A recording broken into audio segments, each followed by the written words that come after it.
आपका काम कहना कि आपका काम हो जाएगा। अब मुझे लगता नहीं कि चिराग पासवान ऐसे व्यक्ति हैं कि जो जाकर कहें कि हमको वो लोग बंगला दिलवा तुरंत कार्यालय या बंगला सब दिलवा दीजिए, क्योंकि बंगला वाला मामला तो वहाँ केंद्र सरकार का भी मामला है। यहाँ जो नेचुरल जस्टिस है इसे और कुछ आप नहीं कह सकते हैं। और एक दो नहीं, मैं सिलसिलेवार तरीके से बता सकता हूँ आपको। 4-5 जगहों पर बिना चिराग पासवान ने कुछ किए अपने चाचा से बदला ले लिया। नहीं हो सकता। आने वाले 3-4-5 सालों में इनका आपको उदाहरण मिल सकता है। मैं वही शख्स हूँ, याद कीजिएगा, मैं वही पत्रकार हूँ जो मैंने कहा था, जो चिराग पासवान से बंगला छिनाया था। उनके चाचा ने पार्टी तोड़ दी, नीतीश कुमार ने पर्दे के पीछे खेल किया। वो सब जब हुआ था तो मैं ही एक पत्रकार था जिसने कहा था कि चिराग पासवान को तो हीरो बना दिया इन्होंने। थी कि चिराग फिल्म स्टार बने। चिराग पासवान ने एक बार मुझसे बातचीत करते हुए कहा भी था कि गलत लाइन में चला गया था।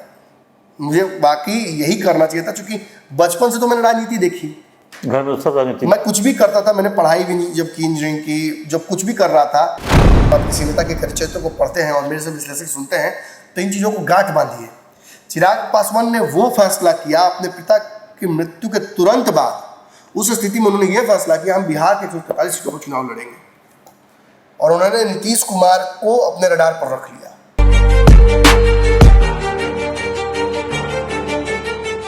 नमस्कार, आप देख रहे हैं पंचनामा। पंचनामा में हम करते हैं खबरों की चीरफाड़। आज हम वैसे खबर की चीरफाड़ करेंगे जिसको एक तरह से हम लोग जानते ही थे, जो होना ही था, आज न कल होना ही था, देर सवेर होना ही था।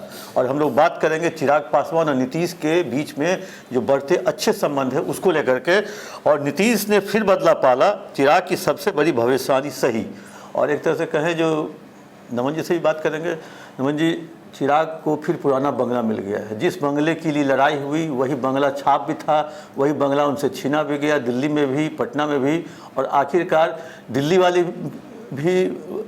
भी बंगला मिला और पटना वाला भी। कल एक लेटर निकला है बिहार सरकार की तरफ से, और नीतीश कुमार से मिलने के 24 घंटे के बाद ही विभाग ने लेटर निकाल दिया, उनको ये बंगला दे दिया। अब पूरे बंगले की कहानी अब बताइए, जो क्यों ये बंगला उनसे लिया गया था। नेचुरल जस्टिस है, इसे और कुछ आप नहीं कह सकते हैं।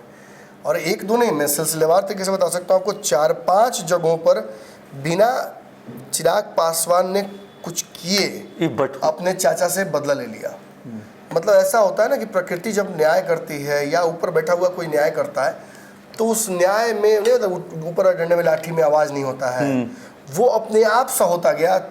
कभी लगा कि आसमान फट गया, कभी लगा छप्पर फट गया, कभी लगा लाठी चल रही है। ये चीज़ें राजनीति में हमने कम देखी हैं।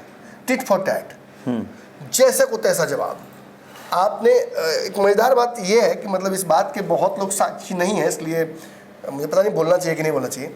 कल आपको याद होगा मैं अपने भाई को एयरपोर्ट छोड़ने गया था। बहरीन में जो रहते हैं अपने पूरे परिवार के साथ आते हैं समर वेकेशंस में। तो एयरपोर्ट पे वो, चूँकि राजनीति में उनकी रुचि बहुत नहीं है, लेकिन मैं राजनीति में बहुत एक्टिव रहता हूँ, पत्रकार हूँ, तो वो मेरी चीज़ों को प्रोत्साहित करने के लिए कोई भी रुचि लेते हैं। तो सभी पार्टियों के कार्यालयों के पास से हम निकल रहे थे धीरे धीरे, और फिर मुख्यमंत्री कार्यालय, मुख्यमंत्री आवास, फिर बाकी एक अन्य मार्ग सब निकल रहे थे। तो सब जिज्ञासा अपने बच्चों को भी बता रहे थे वो कि ये देखो यहाँ पे मुख्यमंत्री रहते हैं, यहाँ ये रहते हैं। एकाएक जब एयरपोर्ट की तरफ हम बढ़ते हैं तो एयरपोर्ट वाला जो लोजपा कार्यालय है, जो आज पूरा विवाद का सबसे बड़ा कारण है, उस कार्यालय के पास पहुँचते ही अनायास ही मुझसे वो पूछते हैं कि भैया ये चिराग जी को वापस मिला कि नहीं। तो मेरे मुँह से जानते क्या निकला कि 1-2 दिन में मिल जाएगा। मेरे मुँह से यही निकला। उस बात का गवाह वो ड्राइवर है जो मेरे साथ था, और हमारे परिवार के लोग, जो मेरा भाई है। मेरे मुँह से यही निकला कि 1-2 दिन में निकलेगा। और देखिए बड़ी मजेदार बात, कल ही लेटर निकल गया था ये। और हमने देखा था, एक बात मैं और इसमें जोड़ दूँ, मेरे दर्शकों के लिए सब बातें हैं। परसों चिराग पासवान की और नीतीश कुमार की मुलाकात हुई थी, कुछ ना, उसका जो अपने लोगों के साथ वो मिलने लेके गए थे। क्या मांग करने गए थे? दफदार और जो गांव के चौकीदार होते हैं उनके लेकर एक मांग थी। मैं ये नहीं बताऊंगा कि मैंने कहाँ देखा, क्योंकि बोलूँगा तो फिर विवाद हो जाएगा। एक साथ में गए थे, एक अति उत्साहित कोई व्यक्ति चिराग जी के साथ मिलने के लिए। फोटो के साथ लेने के साथ एक वीडियो भी गलती से उनसे पोस्ट हो गया। उस वीडियो को मैंने बहुत ध्यान से सुना। उस वीडियो के संवाद में चिराग पासवान नीतीश कुमार से जाते समय हाथ जोड़कर बोलते हैं कि चलता हूँ, और रुखसत लेते हैं। तो नीतीश कुमार रास्ते में कुछ बोलते आते हैं और उस रुखसत के बाद भी कुछ बोलते हैं। बीच में वो बोलते नजर आते हैं कि आपकी माताजी और पिताजी से मेरा बड़ा पुराना रहा है संबंध, बहुत सम्मान करते रहे हम उनका, आती थी आपके माताजी भी, मुलाकात हमसे कई बार की हैं, पिताजी से तो बहुत पुराना संबंध था। और फिर जब वो पहुंचते हैं गेट दर पर और फिर अपनी गाड़ी तक चिराग पासवान, तो अपने लोगों के साथ वो बोलते हैं कि पैर छूकर नीतीश कुमार जी से आशीर्वाद ही निकलने लगते हैं। तो नीतीश कुमार जी एक बार फिर से उनको पीठ ठोकर बोलते हैं, वो जो काम हुआ था वो हो जाएगा, वो जो आपका काम था वो हो जाएगा। अब देखिए फेसबुक पर तो पोस्ट यही किया गया कि दाफदार और जो चौकीदार है उनको मामला जो पुराना लंबित था, जिसको लेकर चूँकि इस जाति कौन यहाँ ज़्यादा होती है वो भी आपको पता है। रामविलास पासवान जी के का ही श्रेय है, उनकी ही लड़ाई थी कि आज इस समाज को एक बहुत बड़ा रोजगार का भी अवसर और मुख्य धारा से जुड़ने का मौका मिला। चिराग भी चाहते हैं कि अपने पिता की उस विरासत को आगे बढ़ाते चले। तो निश्चित तौर पर इस बारे में तो बात हुई होगी, लेकिन एक ही दिन में लेटर निकल जाना और उस वीडियो में नीतीश कुमार जी का पीठ ठोकर कहना कि आपका काम हो जाएगा। अब मुझे लगता नहीं कि चिराग पासवान ऐसे व्यक्ति हैं कि जो जाकर कहें कि हमको बंगला दिलवा तुरंत कार्यालय या बंगला सब दिलवा दीजिए, क्योंकि बंगला वाला मामला तो वहाँ केंद्र सरकार का भी मामला है। यहाँ जो कार्यालय है वो तो वापस मिल गया, चाहिए ही था। ये नाक की लड़ाई थी, ये चिराग पासवान के पिता की लड़ाई थी। ये चिराग पासवान अपने पिताजी के लिए लड़ रहे थे। उनके पिता अपने अंतिम समय में बहुत करीबी लोगों से, चिराग पासवान के मेरी भी मित्रता है, बहुत लोगों से बातचीत होती है, जिन लोगों ने भी मुझसे बातचीत की और यही कहा, मैंने बहुत जिज्ञासा मेरे रहता है पत्रकार के तौर पर मुझ में, तो मैंने पूछा कई लोगों से कि चिराग पासवान के पिताजी शुरू से ही अपनी सीट उन्होंने जब दे दी पशुपति पारस को, पार्टी में महत्वपूर्ण जिम्मेवारी हमेशा पशुपति पारस ही निभाते रहे, तो क्या रामविलास पासवान अपने भाई को अपना उत्तराधिकारी समझते थे या इस पूरी विरासत का केयरटेकर समझते थे जो चिराग को सौंपना था उन्हें रामविलास के जाने के बाद। अगर अनटाइमली वो चले जाते हैं तो कोई तो संभालने वाला होना चाहिए ना। चिराग उतने मैच्योर भी नहीं थे, बच्चे जैसे थे। एमपी जब बने वो तो बहुत यंग थे, राजनीति की बहुत सूझबूझ उनको नहीं थी, ये तो तय है, मैंने देखा, बहुत नज़दीक से हमने महसूस भी किया है। चिराग ने पिछले 3-4 सालों में इतनी छलांगें मारी हैं पॉलिटिशियन के तौर पर कि आज एक विश्लेषक राजनीति के तौर पर मैं ये दावे के साथ कह सकता हूँ कि मुझे चिराग पासवान जितना मैच्योर लीडर बिहार में और कहीं कोई नहीं दिख रहा है। वक्त परिस्थितियों को समझने वाला लीडर मुझे और कोई नहीं दिख रहा है। और ये बातें मैं आज कह रहा हूँ तो ये कालजयी हो सकती हैं, आने वाले 3-4-5 सालों में इनका आपको उदाहरण मिल सकता है। मैं वही शख्स हूँ, याद कीजिएगा, मैं वही पत्रकार हूँ जो मैंने कहा था, जो चिराग पासवान से बंगला छिनाया था, उनके चाचा ने पार्टी तोड़ दी, नीतीश कुमार ने पर्दे के पीछे खेल किया, वो सब जब हुआ था तो मैं ही एक पत्रकार था जिसने कहा था कि चिराग पासवान को तो हीरो बना दिया, इन्होंने हीरो बना दिया, नीतीश कुमार ने, परिस्थितियों ने हीरो बना दिया। अब ये चिराग पासवान यदि केवल जनता से कनेक्ट कर जाते हैं, और मैंने शब्द का प्रयोग किया तो बिहार की धूल फाँकते हैं, वो धूल अंदर जाएगा तब बिहारी कहलाइएगा। बिहारी कोई ऐसे ही नहीं बन जाता है। ऋतिक रोशन लेखा मुंह पे चपोत लिए तेल, बाल चपोत लिए, वो गमछी लपेट लिया आधा पौन इंच का, आज उसके बाद अपने आप को बोल दिया बिहारी। बिहारी बनने के लिए बिहार की मिट्टी को खाना पड़ता है, फेफड़ों में, गुर्दों में, अपने पेट में। रोहित शर्मा ने देखा ना आपने, जब वर्ल्ड कप जीत तो क्या किया, उस ग्राउंड की एक मिट्टी उठाई और खा लिया। क्यों खाया? उस मिट्टी को उन्होंने अपने साथ रख लिया। आप जब तक जिएंगे तब तक उस मिट्टी का एक हिस्सा, उस बारबेडोस की मिट्टी, उस वेस्ट इंडीज़ की मिट्टी का एक हिस्सा उनमें रहेगा। उस जीत का जो श्रेय उस जमीन को भी जाना चाहिए वो उन्होंने दे दिया। अच्छा, एक ही बताइए दमन जी, इस 3 साल में चिराग ने क्या क्या खोया और सब फिर वापस? बड़ा मजेदार कहानी है, मतलब ये संसद खोया, बंगला खोया, सब कुछ खो दिया। चिराग ने अपने जीवन में एक फिल्म की है, फिल्म कितनी हिट थी कितनी फ्लॉप थी मुझे नहीं पता, लेकिन मैंने फिल्म देखी भी नहीं है। गाना एक खूब देखा है, जो गाना खूब वायरल होता है, आज भी बिहार की शादियों में वो गाना बजता है। और चिराग पासवान को फिल्म स्टार जब वो बनने चले थे तो उनके पिता की बहुत हैसियत थी, बहुत ख्वाहिश थी कि चिराग फिल्म स्टार बने। चिराग पासवान ने एक बार मुझसे बातचीत करते हुए कहा भी था कि गलत लाइन में चला गया था, मुझे वाकई यही करना चाहिए था, क्योंकि बचपन से तो मैंने राजनीति देखी, घर में सब राजनीति, मैं कुछ भी करता था, मैंने पढ़ाई भी जब की इंजीनियरिंग की, जब कुछ भी कर रहा था तो मेरे जहन में वो राजनीति हमेशा थी। और जब वास्तविक तौर पर राजनीति, अब दुखद पहलू ये है कि चिराग पासवान अपने पिता के सामने एमपी तो बन गए, लेकिन आज जिस जगह चिराग पासवान है, ये रामविलास पासवान अपने जीते जी नहीं देख पाए। नहीं देख पा रहे। लेकिन जहां से भी वो देख रहे होंगे, इतना जरूर मान के चलिए कि वो बहुत प्राउड होंगे, क्योंकि चिराग पासवान को जब चिराग का दौर था तो लोग कहते थे सिल्वर स्पून लेकर पैदा हुआ है। तो इस पर एक बड़े मज़ेदार कहानी भी, वाकया भी है कि उस दौर में चिराग पासवान इन सभी चीज़ों को सुनते रहे, कभी रिटेलिएट नहीं किया। लेकिन जैसे ही परिस्थितियां विकट हुई, चिराग पासवान ने सबसे अपना जो फियर्स चेहरा है, सबसे जो जुझारू चेहरा है वो दिखाया।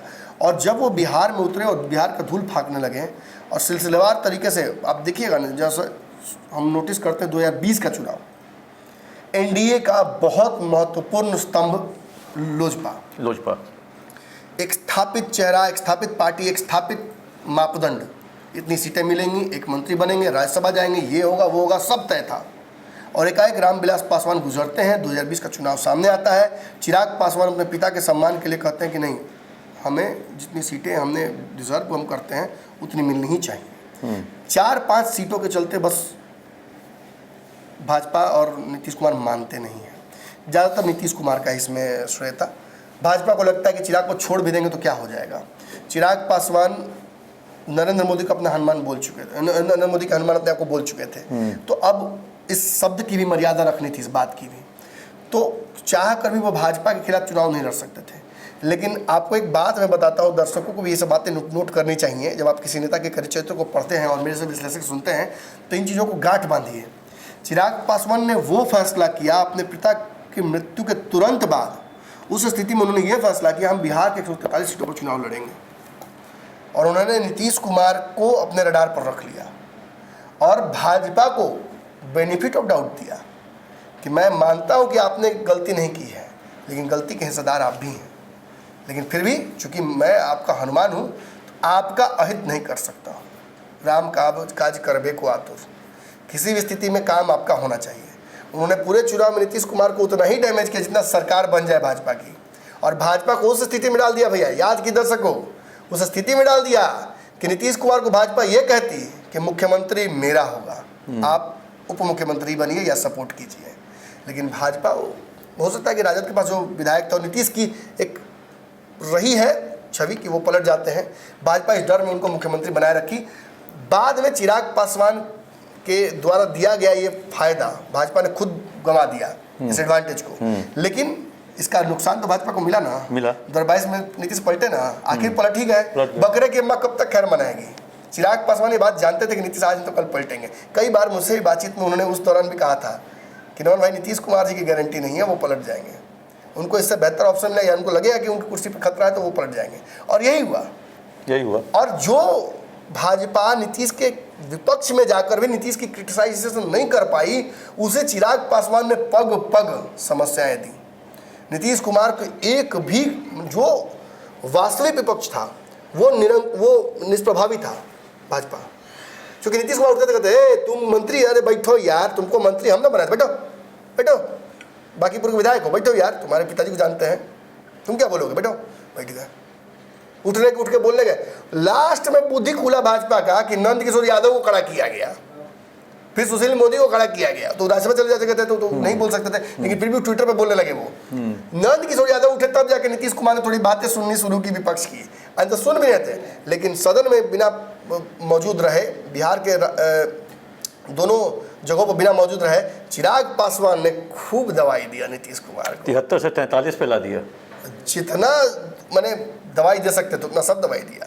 शिक्षा से लेकर रोजगार तक, रोजगार से लेकर जो क्राइम हो रहा था उस पर हर जगह नीतीश कुमार की धज्जियां उड़ाई। और उसकी वजह से नीतीश कुमार सही में बैकफुट पर चले गए और अंततः उन्होंने तेजस्वी यादव को छोड़ दिया। ये काम किसने किया, इसका भी श्रेय चिराग को ही जाता है। जब वो भाजपा के साथ मजबूती से खड़े रहे और लगा कि चुनाव जीत जाएंगे भाजपा वाले, तो नीतीश कुमार को भी आना पड़ा इस तरफ। और उन्होंने कहा कि जब रिवॉर्ड मिल रहा है चिराग को, तो हम भी क्यों नहीं जाएंगे, हम भी भाजपा के साथ बहुत पुराने रहे हैं। तो ये सब किसने किया, चिराग पासवान के गेम की वजह से ही।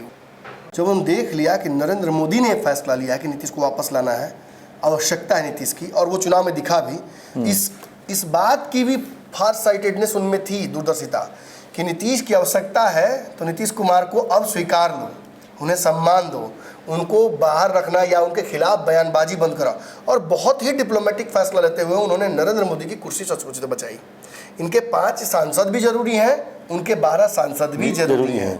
ये बात समझकर, वक्त की नज़ाकत समझते हुए चिराग पासवान ने फैसला लिया। लेकिन एक बात मैं फिर से वापस बोलना चाहूँगा, चिराग पासवान ने जिस स्थिति में 143 सीटों पर चुनाव लड़ने का फैसला लिया, वैसी स्थितियां कई पार्टियों के सामने आई हैं जब वो दोनों गठबंधनों में किसी का हिस्सा नहीं बनी, जब उनको सम्मान की जगह तिरस्कार मिला।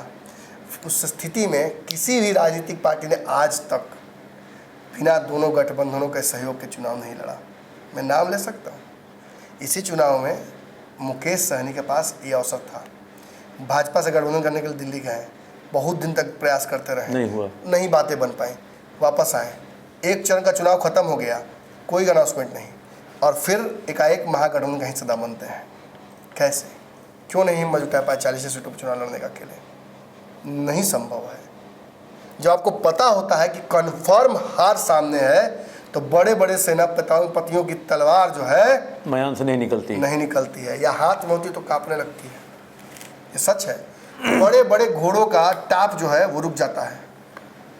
जब कन्फर्म हार हो तब युद्ध की तरफ बढ़ना, लोग कहते हैं कि या तो मूर्ख ही आगे बढ़ते हैं या बहुत बहादुर होते हैं वो आगे बढ़ते हैं। चिराग पासवान ने ये मूर्खता की या बहादुरी की, इस पर मैं विवेचना नहीं करूँगा, ये वक्त बताता है। आज चिराग पासवान जिस स्थिति में है वो फैसला बहादुरी लगता है। चिराग पासवान 2022 में जिस स्थिति में थे, यही फैसला उनका जो उन्होंने 2020 में लिया मूर्खता लग रहा था। कई लोगों ने मूर्खता लिखकर और चिराग पासवान को ऐसे लिखा और काट दिया, चिराग पासवान फिनिश्ड। और हमने क्या किया, जहाँ फिनिश लिखा होता उसके आगे मैंने कहा नॉट लिख दिया, मैंने नॉट फिनिश्ड। चूँकि बिहार की राजनीति में मैंने यही देखा, जब जिसको पानी में डुबाया जाता है ना, बिहार की राजनीति भैया समुद्र है। मैं एकदम सटीक विश्लेषण कर रहा हूँ, ये वाला समुद्र है। आप जिसको डुबाने जाइएगा इस पानी में, वो बुलुक से बाहर निकल जाएगा, और जब वो निकलेगा तो समुद्र मंथन से निकला हुआ चीज हो जाता है अमृत। समुद्र में जो जाता है वो समुद्र के कचरा होता है समुद्र के लिए, लेकिन जब बुलुक से बाहर निकलता है तो वो अमृत बनकर निकलता है। या तो अमृत ही बन जाएगा या विष ही बन जाएगा। चिराग पासवान आज किसी के लिए विष है, किसी के लिए अमृत है। सच्चाई यही है। समय तय करता है। आप अपने कर्मों से अगर पीछे हटते हैं तो आप कमजोर होते हैं। चिराग पासवान जिस वक्त कमजोर थे, पशुपति पारस के पास बहुत मौका था अपने सांसदों को काबू करके ले जाने का, लेकिन यही कहा जाता है चोरी का धन टिकता नहीं। इतने सांसद लेके चले गए, मंत्रिमंडल में जगह ले ली, मकान ले लिया, कार्यालय ले लिया, लेकिन विरासत नहीं ले पाए। लेकिन उस विरासत को आज भी जैसे लिया, अब तो मैं कहूँगा सूद समेत वापस करना पड़ा, क्योंकि अब स्थिति ये है। आपने कहा था कि कौन कौन सा बदलाव उन्होंने लिया। हाँ, देखिए, सबसे पहला बदला तो ये था कि चिराग पासवान ने अपने चचा पर ट्रस्ट भी किया। और एक मजेदार वाकया इसमें भी है, वो अगर चिराग इस वीडियो को देख रहे हो तो याद भी होगा। आप एक प्रश्न पूछे थे जो अपने भाई को केयरटेकर के रूप में वो देखना चाहते हैं कि राजनीतिक विरासत। कोई भी नेता अपने पुत्र को ही आगे बढ़ाना चाहता है, तो भाई उनके केयरटेकर थे। नेता ही क्यों, मैं किसी के बारे में कहूँगा, कोई भी आम व्यक्ति अपने पुत्र को ही अपना उत्तराधिकारी मानकर चलता है। ये कहना खुद जब प्रेस कॉन्फ्रेंस में कहते थे पशुपति पारस इस बात को, तो बड़ा अजीब लगता था। वो कहते थे कि मैं रामविलास पासवान का उत्तराधिकारी हूँ, रामविलास ने मुझे हाजीपुर दिया है। आप केयरटेकर की जगह मालिक बन गए, और मालिक बन के आपने क्या किया, अपने ही घर में चोरी। जिन सांसदों को लेकर वो भागे, वो सांसद बाद में चिराग पासवान के दरवाजे पर क्या नाक नहीं रगड़े, सब आए थे टिकट के लिए। हाँ। मैंने सबको देखा है, कैसर भी गए, चंदन सिंह भी गए, वीणा देवी। चिराग ने किसी को नहीं कहा कि आप आइए, अपने आप ये दरवाजा ही नहीं छोड़ रहे थे। एक ने टिकट ले भी लिया, वो सांसद बन भी गई। सच्चाई ही है। और बाकी सभी लोगों को ठगा हुआ महसूस हो रहा होगा। देखिए, एक वो एग्जाम्पल छोड़ दिया जाता है, छोड़ दिया कि एग्जाम्पल, अब बाकी लोगों को ठगा महसूस कर। वीणा देवी ही ठीक थी, हम ही लोग गड़बड़ थे। एक बात वीणा देवी के बारे में बता दूं, जब यहाँ से पार्टी टूटी थी तो वीणा देवी ने अपने फेसबुक और ट्विटर पर से चिराग पासवान तस्वीर नहीं हटाई थी, हटाई ही नहीं हटाई। अंतिम दिन तक वो तस्वीर उनके इसका मतलब चिराग बहुत माइन्यूटली वॉच करते हैं। अरे यही तो मैं कह रहा हूँ कि अब जो स्थिति में वो चले गए, फेसबुक ट्विटर सबका वॉच किए होंगे, ट्विटर फेसबुक यूट्यूब के कमेंट्स पढ़ते हैं। इतना मैंने देखा, कमेंट पढ़ते हैं। कई बार तो हमारी बातचीत जब हुई तो कुछ कमेंट्स जो आए हुए थे उनका जिक्र उन्होंने जब किया तब मुझे समझ में आया ये सब देखते हैं। तो खैर उसमें नहीं जाता, मैं ये कह रहा था कि भाई आखिर कौन कौन सा बदला चिराग पासवान ने बिना लिए हुए ले लिया, अपने आप वापस आ गया। हाँ, सबसे पहले तो वो 5 सांसद जिनको चिराग पासवान से छीन लिया गया। मजेदार बात जानते हैं क्या है? क्या? जिस समय चिराग पासवान से ये सांसद छीने गए, चिराग पासवान इतने राजनीतिक रूप से मासूम या आप कहिएगा मूर्ख थे कि उनको समझ में भी नहीं आया, सच पूछिए, कि चाचा ये खेल कर रहे हैं। विश्वास करने लायक नहीं है ये। बिहार के वो लोग जिनको भनक लग गई थी, मैं नाम नहीं लूँगा, उन्होंने उनको बताया भी कि ऐसा खेल हो रहा है और चिराग पासवान ने डिनाई कर दिया। 12 बजे रात में इस खबर को पुष्टि करने के लिए बाबा ने जब फ़ोन किया चिराग पासवान का, क्या बात कर रहे हैं, चाचा है मेरे वो, ऐसा कैसे हो सकता है? और जानते हैं मजेदार बात क्या है? इसके 2 दिन बाद चिराग पासवान उसी चाचा के दरवाजे पर बेरंग खड़े थे, वो थी पहन के, स्वेटर पहन के वो दरवाजे पर खड़े, खुद गाड़ी चलाकर गए थे और गेट पर खड़े रह गए, किसी ने अंदर तक नहीं बुलाया और फिर वापस जाना पड़ा वहाँ से। तो चिराग पासवान ऐसे जगह पे थे जहाँ उनकी मासूमियत कहिए या पॉलिटिकल अवेयरनेस नहीं होना या इतना ट्रस्ट करना किसी पर। चिराग का इसलिए हम बोल रहे हैं क्योंकि आपने चिराग को देखा, हम चिराग के पिताजी के समय में जाते थे, जो अभी बंगला मिला उसमें जी, वो इतना प्रेम करते थे अपने भाइयों से, चाहे रामचंद्र पासवान हो और ये, मतलब हेलीकॉप्टर में एक बार हम लोग गए थे, हेलीकॉप्टर में लाए थे फल और उन्होंने कहा तुम भूखे होगे, खा लो ये अपने भाई को। ये सब चीज़ चिराग जब देखते थे तो इसलिए उनको विश्वास नहीं हो रहा था जो ऐसा हो जाएगा। हाँ चाचा, लेकिन वही बात है केयर टेकर और जो मैंने कहा कि मालिक, ये शायद बहुत लोगों से अगर आप ही को हमको दे दिया जाए भैया कि लीजिए 5 लाख रुपया जाके दे आइए ऊपर, रास्ता से कहीं और निकल जाइए, रास्ता में अगर घबरा दीजिए तो गलत तो है ना। और ये सांसद जब भागे थे तो चिराग को विश्वास नहीं था। आज सच्चाई है कि 5 गए, 5 वापस मिले, भले चेहरे अलग हैं या कुछ भी हो, आज उससे ज़्यादा ताकत से वो लोग वापस आए। आज नरेंद्र मोदी की कैबिनेट में इन 5 सांसदों की कितनी अहमियत है? बहुत अहमियत है। कल तो शायद बहुत अहमियत नहीं थी, आज तो बड़ी अहमियत है। आज डिप्लोमेटिक तौर पर भी इन सांसदों का इंडिविजुअल ताकत है। आप शांभवी चौधरी जो सबसे छोटी सांसद है, उनकी ताकत को सब एनालाइज करने बैठिएगा तो आधा घंटा उसमें अलग बीत जाएगा कि किस तरह से शांभवी चौधरी इस पूरे एनडीए को एकजुट रखने में फेविकॉल का जोड़ है। वो एक लड़की छोटी है जो एमपी, उसमें इतनी ताकत है कि उतना शायद फेविकॉल में भी ताकत नहीं है। वो लोजपा से भी जुड़ी हुई है, उसके पिता जदयू के महत्वपूर्ण नेता है, भाजपा के नेता ने कह दिया कि मेरी बेटी है, प्रधानमंत्री ने, वो तार सब जगह जुड़ा हुआ है। आरएसएस से उनके पिता पुराने कांग्रेसी हैं, उनके ससुर आरएसएस से जुड़े हुए हैं। तो आप समझ रहे कितना मैंने रूट्स इसके इतने लंबे हैं कि एनडीए टूटना ही असंभव है। शांभवी चौधरी के एमपी रहते शायद ही कोई खतरा है एनडीए को जल्दी आए इस प्रस्थान परिस्थितियों में। दिल्ली वाला बंगला मिला कि नहीं चिराग को? वही बंगला मिला। चलिए अब दूसरा, मंत्रिमंडल का वो स्थान जो चिराग पासवान के पिता चाहते थे कि चिराग को कैबिनेट मंत्री, कोई चाहता है। अब लालू यादव चाहते हैं उनके बेटे को मुख्यमंत्री बनाना, तो गलत क्या है? सब कोई चाहता है। अब ऐसी स्थिति में मंत्रिमंडल जो था ये चिराग पासवान की जगह उनके चाचा खुद बन गए। बहुत खुश भी हुए, बहुत दिन राज भी किया, ऐश भी किया। ये मंत्रिमंडल एग्जैक्ट सेम मंत्रिमंडल वापस उनको मिला चिराग पासवान को। चिराग पासवान जी तो मांगने नहीं गए उन्होंने मोदी जी से, जो उनकी जो चिराग का रहा अब तक तेवर कलेवर, जब बात आई कि मोदी का समर्थन कीजिएगा कि नहीं कीजिएगा तो उन्होंने कहा कि क्या बात कर रहे हैं। मोदी जी को लगा जिसका मैं मंत्रिमंडल की सीटें कहाँ मांग रहा हूँ, मेरी कोई डिमांड नहीं है, मैं एक ही डिमांड करता हूँ कि प्रधानमंत्री इस देश के नरेंद्र मोदी बने। जब ये बात उन्होंने कह दी तो नीतीश और नायडू पर भी अतिरिक्त दबाव पड़ गया कि ये वो 5 सांसद वाला ऐसे बात बोल रहा है जो नेगोशिएट कर सकता है, युवा महत्वाकांक्षी होना चाहिए इसको, तो हम लोग तो पुराने चावल, हम लोग को थोड़ा दिखाना पड़ेगा इस वक्त। और इस वजह से उन पर अतिरिक्त दबाव पड़ा। और चिराग पासवान ने मंत्रिमंडल में मांगा तो नहीं होगा कि हमको वही मंत्रालय दे दीजिए, लेकिन देखिए प्रकृति का न्याय या ऊपर बैठने वाले का खेल, उसने वही खेल रचा और वही मंत्रिमंडल उनको वापस मिला। बात रही बंगले की, बंगला भी खाली हो गया, स्थिति वो ऐसी हो गई, बंगला खाली करने की बात आ गई और बंगला भी मिला जुला कर आपको वही मिला। ये तो तीसरी बात हुई। इसके अलावा मज़ेदार बात, सबसे जो मज़ेदार बात यह है कि जो पटना का लोजपा का कार्यालय है, इस कार्यालय पर तो जैसे ही पार्टी टूटी, सांसद उनके पास गए, उसी वक्त ये तय कर दिया गया कि अब इस पे दावा लोजपा जो पशुपति पारस वाला विंग है उसका हो जाएगा। एक लंबी लड़ाई भी चली, आज भी चल रही है लड़ाई उसकी, ये तुरंत उनके हाथ में चला गया। लेकिन अब जो लेटर जारी हुआ है जिसमें कहा जा रहा है कि नीतीश कुमार का बहुत बड़ा हाथ है, ये वही नीतीश कुमार हैं जिन्होंने 143 सीटों पर लड़ने के बाद एकमात्र सीट जीतकर जो आए थे विधायक लोजपा के राजकुमार सिंह, उनको तोड़ लिया था बेगूसराय के। और तोड़वाने में किसका हाथ था वो हम लोग लेंगे तो विवाद हो जाएगा अतिरिक्त। ना मत लीजिए।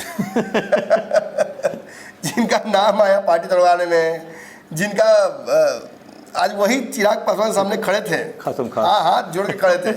और देखिए ललन सिंह का खूब नाम आया था पार्टी तोड़वाने में, ललन सिंह। अब ललन सिंह की स्थिति क्या हुई आपने देखा ही बीते दिनों, ये भी बदला एक छोटा सा पूरा हुआ है इसी बीच में। और ये जो कार्यालय है, इस कार्यालय से बहुत सेंटिमेंट जुड़ा हुआ है, क्योंकि हम लोग जब पत्रकारिता शुरू किए थे तो रामविलास पासवान अक्सर वहीं मिलते थे। नहीं, वो कार्यालय कम आवाज था उस समय। हाँ, उस समय इसके पूरी नहीं था जी। वो वहाँ पे रामविलास आते थे चुनाव प्रचार करके, तो आगे लोगों से मिलते थे, पीछे वाले सोते थे। जब भी आप जाइएगा आपको वहीं वो मिलते थे, प्रेस कॉन्फ्रेंसेस में भी मिलते थे। हम लोग तो बहुत छोटे थे उस वक्त, लेकिन ये है कि उस इतिहास के एक हिस्से को जो उनके पिता का कह सकता है याद का एक बहुत बड़ा टुकड़ा है, उसको वापस प्राप्त कर लेना और उस जगह से फिर कार्यालय चलाना। आपको पता है ना कि लोजपा का कार्यालय नहीं है चिराग पासवान का नहीं। अब जहाँ वो हैं वहीं कार्यालय मान लिया जाता है, लेकिन अब बाकायदा उनको वो कार्यालय मिलने जा रहा है जिस कार्यालय को वो डिज़र्व करते थे, जिस कार्यालय में उनको और उनके चाचा को भी होना चाहिए था एक साथ। लेकिन अब चाचा वहाँ से निकाले जाएंगे और बाचा वहाँ पर अब जाकर कार्यालय चलाएंगे अपने पिता की तरह। मज़ेदार बात यह है कि इस कार्यालय को जब हथियाया गया था तब पशुपति पारस ने कहा था कि बंगला मेरा है। अब एक और लड़ाई बीच में चल रही है जिसके बारे में बहुत लोगों को शायद नहीं पता हो। जो बंगला छाप एक्चुअल लोजपा का चुनाव चिन्ह है। पशुपति पारस चुनाव नहीं लड़े हैं इस बार एक भी सीट पर। जो RLJP पार्टी है वो एक भी सीट पर चुनाव नहीं लड़ी है। चुनाव आयोग का कुछ गाइडलाइन होता है, आपको इतनी सीटों पर चुनाव लड़ना ही पड़ेगा, तब पार्टी का आपका इतना अस्तित्व माना जाता है। कुछ प्रतिशत भी वोट का भी है। अब लड़े ही नहीं तो प्रतिशत क्या, वही ना। और विधानसभा में भी कोई दूर दूर तक संभावना फिलहाल नहीं दिख रही है। RLJP एक ऐसी टापू हो गई है जिस पर से धीरे धीरे लोग कूदना शुरू कर दिए हैं, और कई प्रवक्ता, कई करीबी लोग तथाकथित रूप से उनके लिए खून दे देंगे पशुपति पारस के लिए, वो सब छोड़ कर भाग चुके हैं। ऐसी स्थिति में आप एक राजनीतिक पार्टी के तौर पर RLJP का भविष्य देख रहे हैं क्या? ना, बिहार में तो नहीं दिख रहा है, क्योंकि इनके पास वोट बैंक पार्टी अस्तित्व में ही नहीं रहेगी। अस्तित्व को लेकर खतरा हो गया है। चुनाव आयोग ही इस पर कुछ कार्रवाई कर देगा। बिल्कुल। और अगर ऐसा होता है तो बंगला किसके पास जाएगा? चिराग पासवान के पास। एक और जो अभी तक बदला पूरा नहीं हुआ, जो रास्ते में है, बदला एक भी पूरा होता नजर आ रहा है, ये भी धीरे से हो जाता है। देखिए, इन सब बदलों के अलावा एक बहुत बड़ा बदला जो लिया है चिराग पासवान ने, अब चाह के लिए ना चाह के लिए क्या किए हैं भगवान जाने, नीतीश कुमार को अपने पाले में कर लेना। पशुपति पारस को शुरू से इस बात का कॉन्फिडेंस था कि मेरे से पट भी जाए, नीतीश से नहीं पटेगा इसका। नीतीश के सामने ना ही झुकेगा, ना नीतीश इसको स्वीकारेंगे। परिस्थितियों से बड़ा कुछ होता है। कल भी देखें विजुअल में साफ दिख रहा है नीतीश कुमार के पैर छू के प्रणाम कर रहा हूं। परिस्थितियों से बड़ा कुछ होता है क्या? आज इन सब को एक दूसरे की आवश्यकता है और पशुपति पारस की आवश्यकता किसी को नहीं है। और नीतीश कुमार ने भी चिराग को स्वीकार लिया, चिराग ने भी नीतीश कुमार को अपना मुख्यमंत्री मान लिया। बात खत्म। सम्राट चौधरी ने पगड़ी खोल दी, सब खत्म हो चुका है। अब इस NDA को एकजुट रहने के अलावा कोई और ऑप्शन है भी नहीं, दूर दूर तक दिखता है। तेजस्वी का जिस तरीके से इस पूरे चुनाव में PR हुआ है, एक डर सबके NDA के अंदर बन बैठ गया है कि अगर टूटे बिखरें तो तेजस्वी मुख्यमंत्री बन जाएगा। ऐसी स्थिति में इनकी मजबूरी है इस चुनाव तक एक साथ रहना। और इस पूरे चुनाव में आपने देखा पशुपति पारस को तो भाजपा ने ऑफर भी किया था, किसी राज्य का राज्यपाल बन जाइए, एक और सीट दी जा रही थी वैकल्पिक सीट, उस पर लड़ जाइए, सब डिनाई कर दिया उन्होंने।